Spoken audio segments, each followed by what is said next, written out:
बिस्मिल्लाहिर्रहमानिर्रहीम। अस्सलाम वालेकुम। आप देख रहे हैं कोइट ऑफ कुरानिक यूट्यूब चैनल। आज मैं आपके साथ जो वजीफ़ा शेयर करूंगी वो है नाफरमान को फरमाबरदार बनाने वाला अमल। कि जो बच्चा कोई नाफरमानी करता हो उसको आप किस तरह फरमाबरदारी की तरफ लाएंगे। इस अमल को करने से पहले आपने सदका जो है वो लाजमी करना है और नमाज की पाबंदी करनी है, फिर ये अमल आपने पढ़ना है। हज़रत अबू हुरैरा रज़ी अल्लाह ताला अन्हु कहते हैं कि एक आदमी नबी करीम सल्लल्लाहु अलैहि वसल्लम की खिदमत में हाजिर हुआ और अर्ज़ किया, ए अल्लाह के रसूल सल्लल्लाहु अलैहि वसल्लम, कौन सा सदका अजर में अफजल है?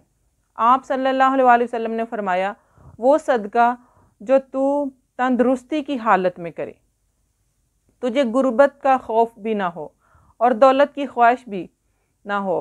सदका करने में देर ना करना, कहीं जान हलक में आ जाए और फिर तू कहे कि फ़लाँ के लिए इतना सदका और फ़लाँ के लिए इतना सदका, हालांकि इस वक्त तो तेरा माल गैरों का ही हो चुका होगा। ये बुखारी की हदीस है, बहुत प्यारी सी। सदका देकर वापस लेना जायज़ नहीं है और ख़रीदना नामुनासिब भी नहीं है, यानी कि ना सदका की चीज़ ख़रीद सकते हैं और ना ही वापस ले सकते हैं। हज़रत उमर बिन ख़त्ताब रज़ी अल्लाह ताला अन्हु कहते हैं कि मैंने एक घोड़ा सवारी के लिए अल्लाह की राह में दिया, जिसको दिया था उसने उसे ज़ाया कर दिया, इनके उसकी पूरी खिदमत ना की। तो मैंने उसको ख़रीदना चाहा और ख़्याल किया कि वो सस्ता बेच देगा। मैंने रसूलुल्लाह सल्लल्लाहु अलैहि वसल्लम से पूछा, आप सल्लल्लाहु अलैहि वसल्लम ने फरमाया, इसे मत ख़रीदो और अपने सदका को वापस ना लो, ख्वाह वो तुमको एक धर्म में ही दे, क्योंकि सदका देकर वापस लेने वाला ऐसा है जैसा कह करके चाटने वाला। अल्लाह माफ़ करे।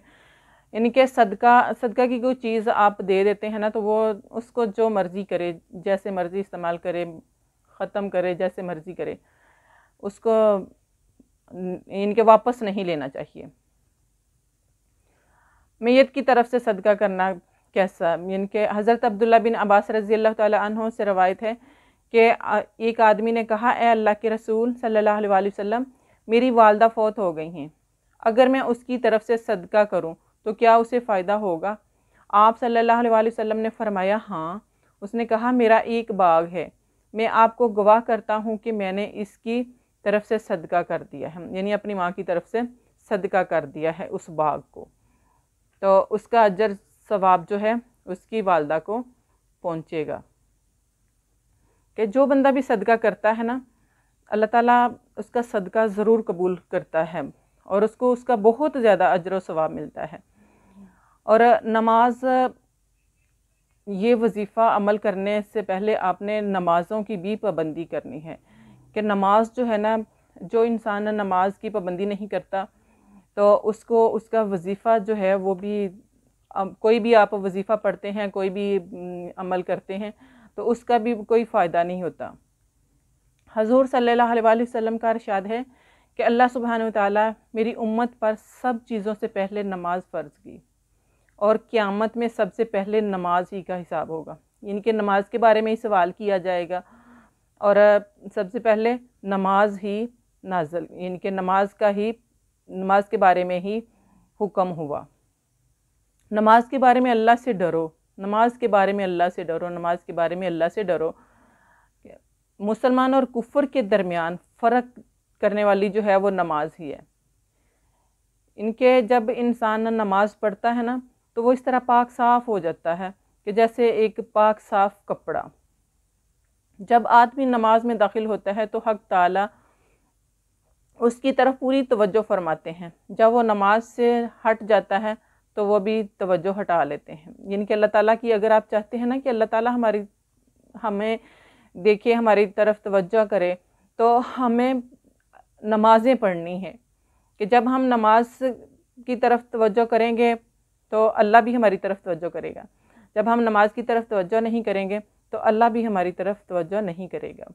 जब कोई आफत आसमान से उतरती है तो मस्जिद के आबाद करने वालों से हट जाती हैं, जिनके जो मस्जिदें आबाद करते हैं ना, तो जो बड़ी परेशानियां उतरती हैं ना इंसान पर, नाज़िल होती हैं परेशानियां, मुश्किलें, तो वो हट जाती हैं। جو مسجدوں کو آباد کرتے ہیں۔ اگر آدمی کسی وجہ سے جہنم میں جاتا ہے تو اس کی پیشانی پر آگ سجدے کی جگہ کو نہیں کھاتی، یعنی کہ جو اللہ تعالیٰ کے سامنے سجدہ کرتا ہے، نماز ادا کرتا ہے، تو اس کی پیشانی کو جہنم کی آگ جو ہے وہ نہیں جلائے گی۔ جو انسان نماز پڑھتا ہے، سب سے زیادہ پسندیدہ عمل اللہ کے نزدیک وہ نماز ہے جو وقت پر پڑھی جائے، کہ اللہ تعالیٰ ہر مومن مسلمان کو وقت پر نماز پڑھنے کی توفیق دے، اور وقت پر نماز پڑھنی چاہیے۔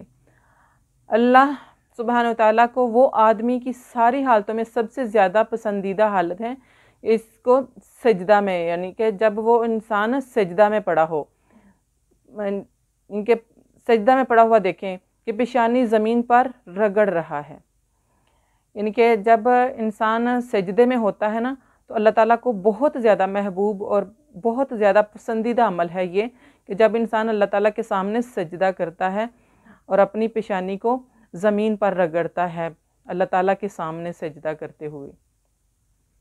تو ہمیں 5 وقت کی نماز جو ہے وہ پابندی کے ساتھ ادا کرنی چاہیے۔